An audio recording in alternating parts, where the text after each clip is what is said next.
പ്രിയമുള്ളവരെ, മെക്സിക്കോയിലെ മതപീഡന കാലത്തെ ഒരു വൈദികൻ്റെ ജീവിത കഥ പറയുന്ന നോവലാണ് ഗ്രഹാം ഗ്രീനിൻ്റെ ദ പവർ ആൻഡ് ഗ്ലോറി. മതമർദ്ദകരാൽ പിടിക്കപ്പെടാതെ ഒളിവിൽ കഴിയുന്ന വൈദികൻ തികഞ്ഞൊരു മദ്യപാനിയും പിന്നീട് ഒരു കുഞ്ഞിൻ്റെ അച്ഛനുമായി മാറുന്നുണ്ട്.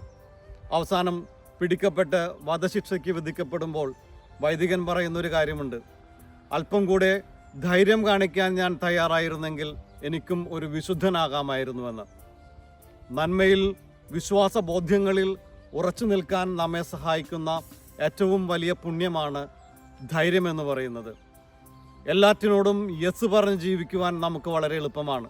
എന്നാൽ പലതിനോടുമൊക്കെ നോ പറയാൻ അസാമാന്യമായ ധൈര്യവും ചങ്കുറ്റവും നമുക്ക് ആവശ്യമാണ്. നോൻപുകാലം സാധാരണ ജീവിത വഴികളിൽ നിന്നും മാറി നടന്ന് നന്മയിൽ സ്ഥിരോത്സാഹത്തോടെ നിലനിൽക്കാൻ സഭ നമ്മെ ക്ഷണിക്കുന്ന പ്രത്യേകമായ കാലമാണ്. ഇവിടെ അസാമാന്യമായ ധൈര്യം പ്രകടിപ്പിക്കുന്നവർക്ക് മാത്രമേ ഈ നന്മയുടെ വഴിയിൽ ഉറച്ചു നിൽക്കാൻ സാധിക്കുകയുള്ളൂ.